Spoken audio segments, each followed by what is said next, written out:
Chapter 6. The Discovery of a Satellite.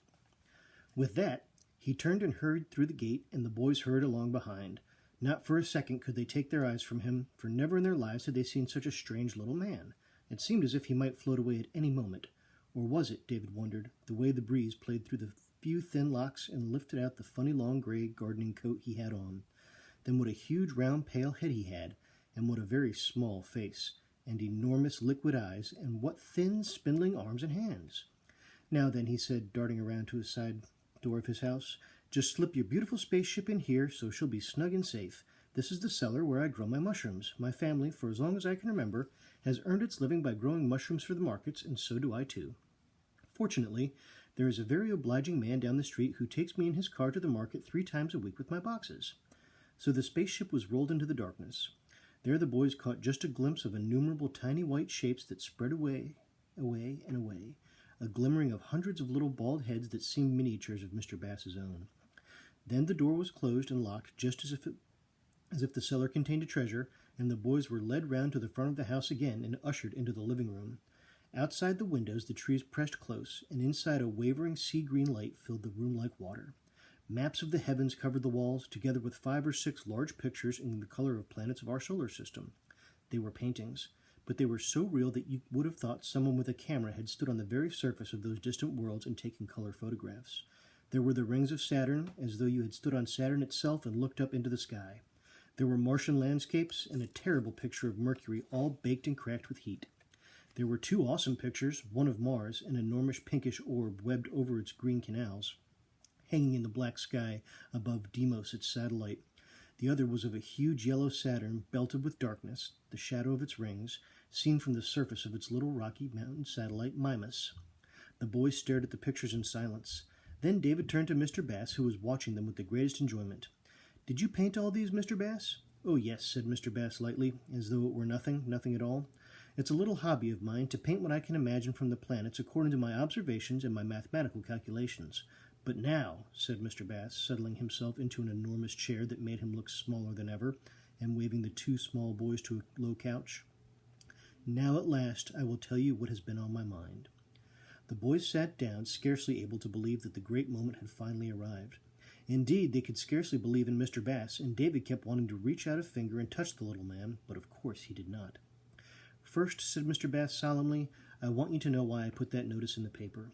You see, it has always seemed to me that I am so different from the other earth-dwellers that I must be another kind of life entirely. Not just of another race, you understand, but of another kind. Doesn't it seem to you, Chuck and David, that I am somehow very different from other human beings?"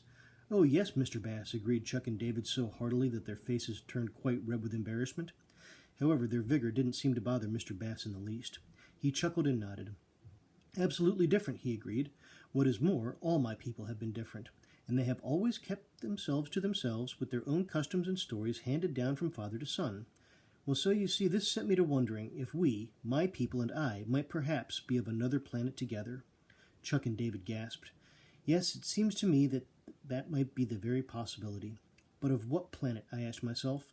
Surely it would have to be a satellite of Earth's, and what is more, a satellite not too far off, on which a race of people had developed, a race somewhat like Earth people, of course, and yet different. Different, you see, as I am different." He paused and gazed at the boys, and then held out his incredibly long, thin fingers, which looked positively greenish in the soft swimming light. "But, Mr. Bass," exclaimed Chuck, "how could your kind of life get here?" "Why, in the shape of a spore, I should imagine," replied Mr. Bass lightly. "So our strain of life must have begun, carried here in some mysterious fashion across those intervening thousands of miles from the other planet. The chance is 1 in billions, and yet there have been such exceedingly rare occurrences. You notice I said in the shape of a spore. I might have said seed, but in our case, being Bassomites, or mushroom people, I have to say spore. Because, you see, my people develop as mushrooms do." "Well," went on Mr. Bass, "supposing then that there is such a satellite, why, I asked myself, has it never been discovered? There seemed to be no answer to this question, unless," and here Mr. Bass's eyes narrowed shrewdly and he leaned close and held up one spidery finger, "unless," he breathed, speaking very slowly, "this little satellite is invisible to astronomers who persist in searching the skies with their ordinary telescopes." The boys stared at him, scarcely breathing. "The kind that, no matter how big and powerful they are," broke in David, bursting with excitement, "still can't find your satellite." Precisely, beamed Mr. Bass. Therefore, there was only one thing for me to do. I had to invent a filter to go over the eyepiece of my telescope which would enable me to see light rays in a way that they have never been seen before. I knew that first of all I would have to make a complete study of light, which I did. Then it came to me one night that perhaps the polarization of light in combination with some sort of stroboscopic mechanism might possibly do the trick. Well, said little Mr. Bass, in the first place I had to discover whether I must use plane polarization, elliptical polarization, or circular polarization, or perhaps some unheard-of arrangement of all three. And secondly, this particular filter had to be combined in a certain way with my stroboscopic mechanism, which, I assure you, is such a mechanism that has never before been seen on Earth. What's a stroboscopic mechanism, Mr. Bass? Asked Chet intently. A stroboscope, Chuck, is an instrument that interrupts light periodically. But that, in my case, is putting it far too simply, for I had to create new substances to take care of the special purpose I had in mind, some of which I think I can truthfully say have never been guessed at in the study of light. But what are they, Mr. Bass, and did you have to use all three polarizations, or only one, and which one? Ha, said little Mr. Bass, his eyes twinkling. Well, that is all very difficult, very complicated, very secret. I think he means, David said to himself. At any rate, days passed and nights, went on Mr. Bass, for I was so impatient at feeling myself on the brink of discovering my ancient homeland that I scarcely stopped for food or sleep.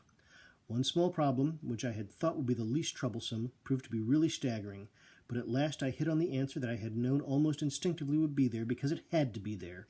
Into my metal holder I slipped the polarization filter and attached the stroboscopic mechanism, on which I had to make many, many, many fine adjustments. Now this metal holder was fitted over the eyepiece of the telescope, and the switch controlling the mechanism was plugged in. Slowly, slowly I searched the heavens, and then I knew that the moment for which I had waited and worked so long had finally arrived. At the memory, little Mr. Bass seemed quite overcome. For a second or two he could not speak. My dear friends, he said, his eyes shining, I cannot tell you what I saw that night. Venus, for instance, appeared in an entirely different aspect, for, you understand, my filter enabled me to see it as no other astronomer has ever done. But I was not after Venus. No, patiently I moved on, until one morning, very early, I came upon my little satellite. There it was, only 50,000 miles out from Earth, roughly a fifth as far away as the moon, in a position in space that all astronomers would swear is empty. And upon beholding it, so tiny, so beautiful, I shall not attempt to describe it to you now, I named it Basidium X. Basidium, because I am certain it is peopled with mushroom folk like myself, and X because it is still unknown, that is, and now Mr. Bass smiled a radiant smile, except to ourselves, Tycho Bass, David Topman, and Chuck Masterson. David and Chuck stared at Mr. Bass in stunned silence. Then at last David managed to speak. Mr. Bass, do you suppose we could, that is, will there ever be a chance of our taking a look at Basidium? Ho, cried Mr. Bass, I should say there will be. Indeed, it is high time for me to show you our own small private observatory. His own small private observatory. One wonder, marveled David to himself, was being piled upon another. And that's the end of Chapter 6.